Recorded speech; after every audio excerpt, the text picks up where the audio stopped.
One number. That is all it takes.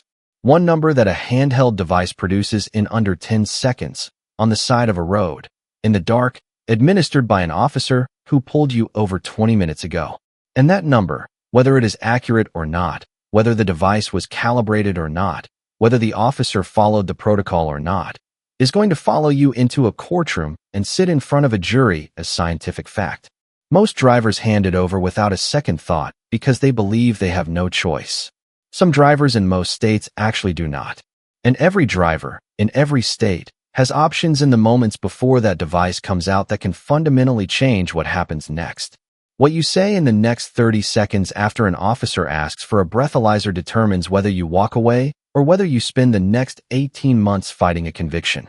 Subscribe to this channel right now, because the video after this one covers what happens when the officer skips the breathalyzer entirely and goes straight to a blood draw.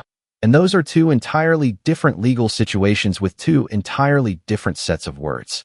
Before anything else, you need to understand what a breathalyzer actually is, because the legal landscape around it is more layered than almost any other tool used at a traffic stop, and the difference between your rights before arrest and your rights after arrest is the single most important distinction you can carry out of this video. There are two types of breath testing devices used in DWI enforcement, and they are not the same thing legally or scientifically. The first is the preliminary breath test, also called the PBT or roadside breathalyzer. This is the handheld device the officer produces at the scene before any arrest has been made. It is a screening tool. It is not an evidentiary instrument.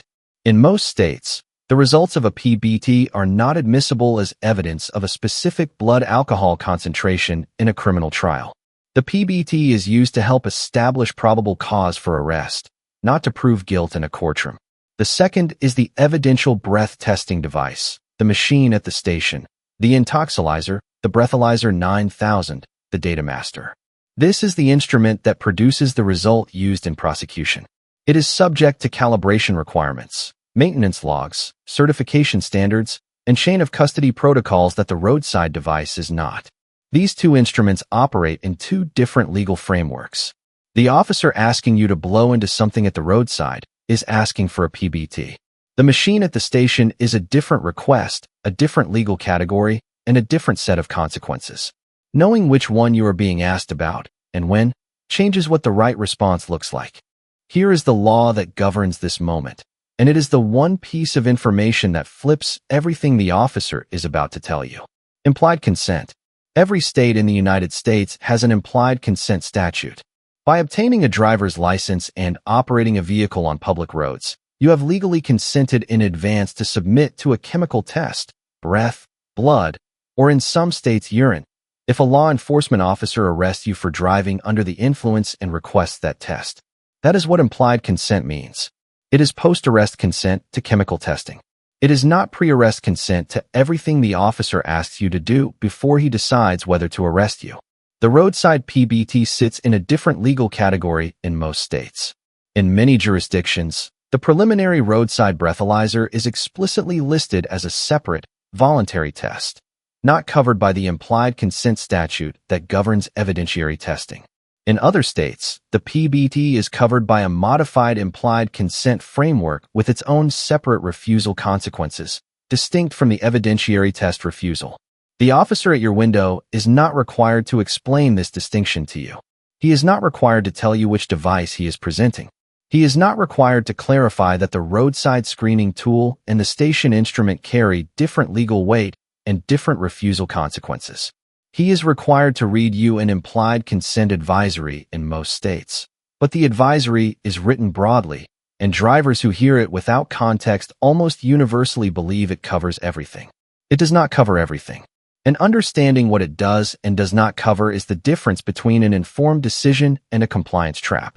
Here is what the breathalyzer science looks like outside of the courtroom presentation, because the gap between how these results are described to juries and what the research actually shows is significant, and it is a gap that prosecutors count on jurors never knowing.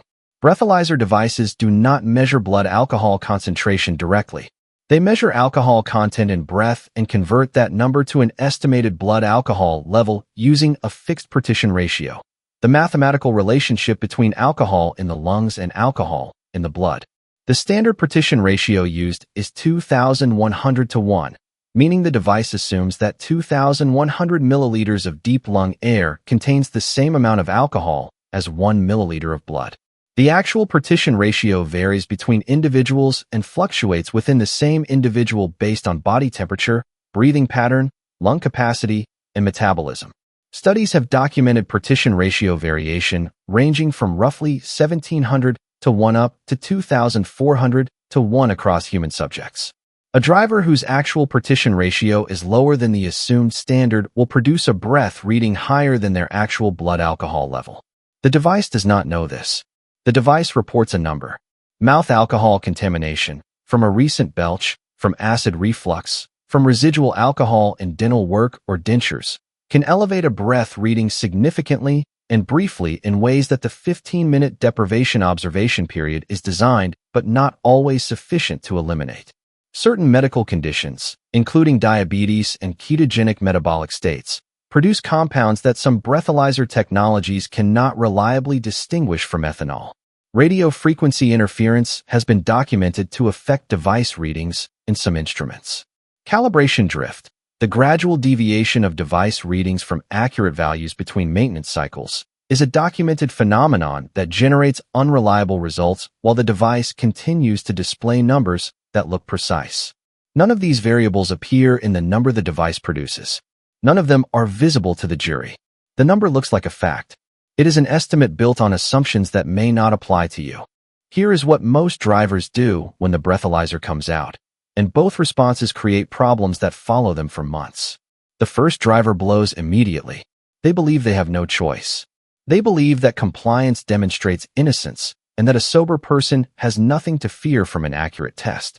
What they do not know is that the test may not be accurate for them specifically, that the device's last calibration record may show drift, that their medical history or body chemistry may interact with the partition ratio assumption in ways that inflate the reading.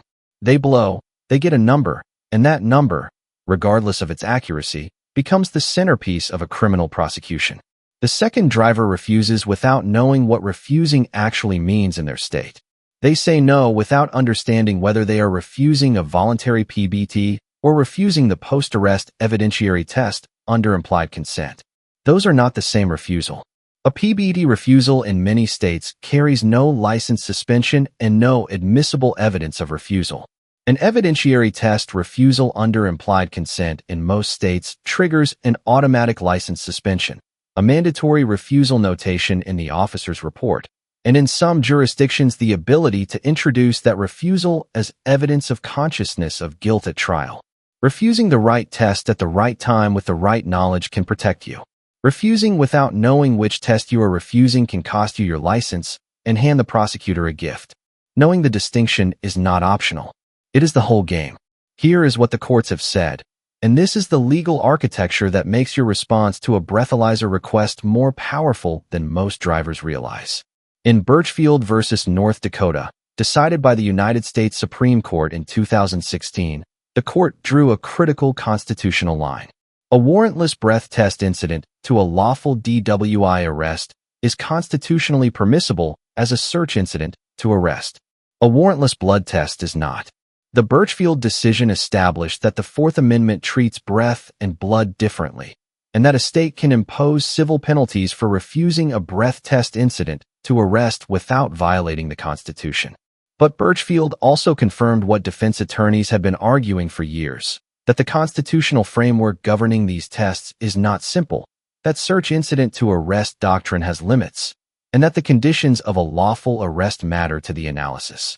In State v. Degger and related cases across multiple jurisdictions, courts have examined the admissibility of PBT results and the degree to which roadside screening tools meet evidentiary standards. In Missouri v. McNeely, the Supreme Court addressed warrantless blood draws and the exigency doctrine, holding that the natural dissipation of alcohol in the bloodstream does not automatically constitute the exigent circumstances required to bypass the warrant requirement for a blood draw. That decision matters because it signals that courts take the distinction between different types of chemical testing seriously, and that the constitutional framework is not a rubber stamp on everything an officer asks for at a traffic stop. So here are the exact words. And because the breathalyzer situation has two distinct legal moments, there are two distinct sets of words, and you need both. The first moment is the roadside PBT, the handheld device presented before any arrest. The moment the officer produces a handheld device and asks you to blow into it, you respond, "Officer, I respectfully decline to perform any preliminary roadside breath test. I am exercising my right to refuse. Am I free to go, or am I being detained?" Say it once. Keep your voice level. Do not add anything.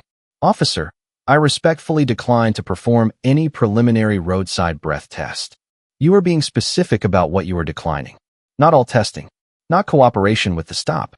The preliminary roadside device, the screening tool that in most states is voluntary, carries no implied consent consequences, and produces results that are generally inadmissible as direct evidence of your BAC.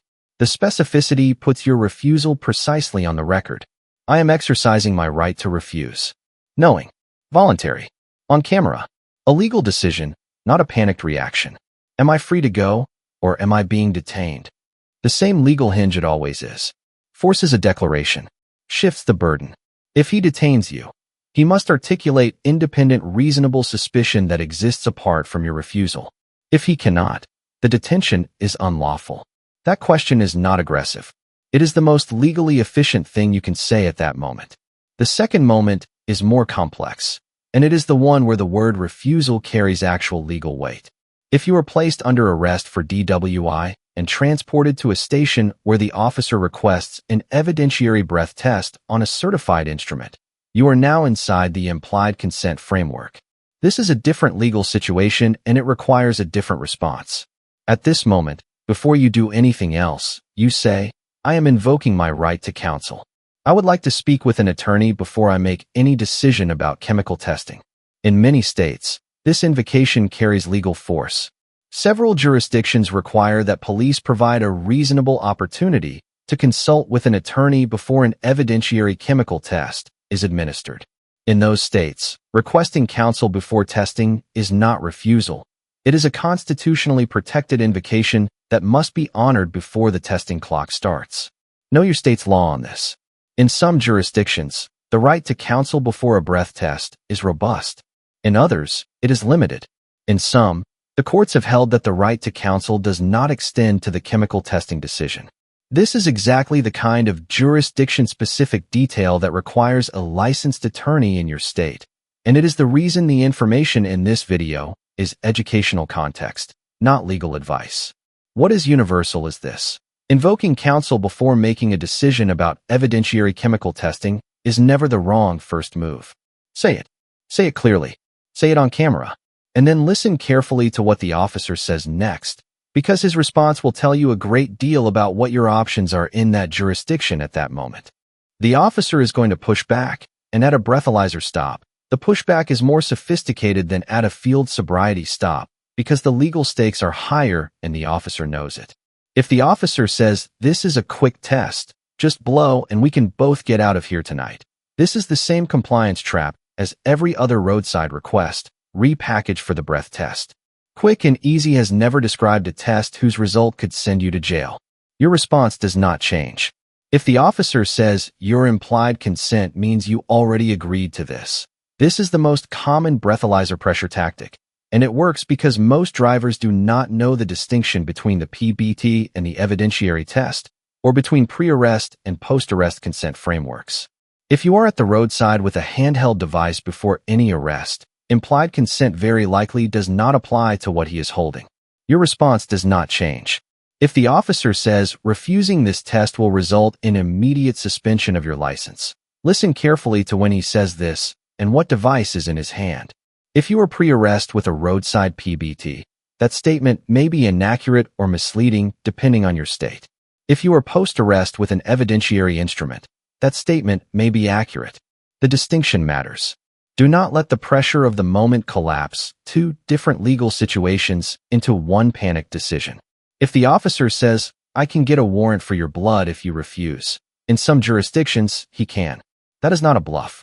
But the warrant process takes time, requires judicial authorization, and produces a different evidentiary record than a breath test. The existence of the warrant option does not obligate you to skip the process that requires judicial oversight. If at any point you are arrested, I want an attorney. For words, everything stops. Nothing else. Here is one more layer that most drivers never think to ask about, and it is one that defense attorneys routinely exploit when breathalyzer results go to trial. Every evidentiary breath testing instrument is required to be calibrated, maintained, and certified according to a documented protocol. Those records are public. The calibration logs, the maintenance history, the certification dates, the operator training records, all of it exists in paper trails that defense attorneys subpoena and that prosecutors are required to produce in discovery. Breathalyzer machines drift. They require regular calibration against known reference solutions. If the calibration log for the instrument used in your case shows that the last calibration was overdue, that the reference solution was outside its acceptable range, that the operator did not hold current certification, or that the maintenance protocol was not followed, the evidentiary value of the result becomes challengeable in court. None of that information is available to you at the roadside. None of it appears in the number the device displays.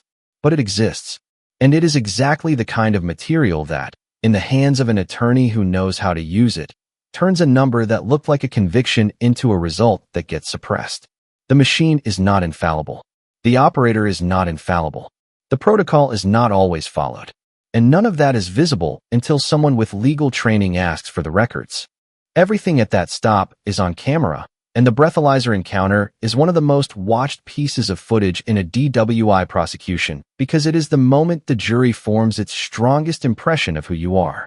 If you were calm, deliberate, and clear, if you spoke respectfully, invoked your rights with precision, and gave the officer nothing emotional to document, you are a sympathetic defendant. If you were agitated, if you argued, if your voice cracked or your hands shook in ways that read as something other than nerves, the prosecutor will use that footage. Jurors watch body cam video the way they watch anything. They respond to the person they see, not just the words they hear.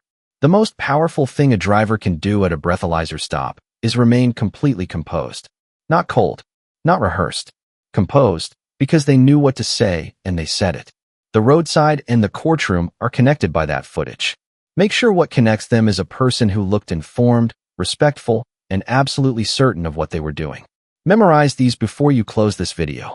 At the roadside, if the officer produces a handheld device before any arrest, "Officer, I respectfully decline to perform any preliminary roadside breath test. I am exercising my right to refuse. Am I free to go, or am I being detained?" If he pushes, "Officer, I once again respectfully decline, and I will not answer further questions without my attorney present." If you are placed under arrest and transported for evidentiary testing, "I am invoking my right to counsel. I would like to speak with an attorney before I make any decision about chemical testing. If at any point cuffs come out, I want an attorney." For positions, all grounded in constitutional law, Supreme Court precedent, and the documented scientific limitations of the instruments themselves. None of them require arguing. None of them require hostility. All of them require knowing, before the device comes out, what you are being asked and what the law actually says about it. This is educational content only and does not constitute legal advice. Always consult a licensed attorney in your jurisdiction for guidance specific to your circumstances. If this video reached you before an officer ever produced that device at your window, it did exactly what it was built to do. Subscribe to this channel right now, because a breathalyzer stop is one piece of a traffic encounter that can escalate in half a dozen directions, and every one of those directions has a legal framework and a set of exact words that go with it. This channel covers every one of them. One scenario, one legal framework, one set of words, built so that when the moment arrives, you are not guessing, you are not panicking, and you are not handing over evidence you had every right to withhold. Subscribe. Share this with every driver you know. Someone in your life is going to see those lights in their mirror and have no idea what they are actually being asked to do when that device comes out. Make sure they know the difference between the two tests. Make sure they know which rights apply when. Make sure they walk away protected. Stay calm. Stay protected. Stay free.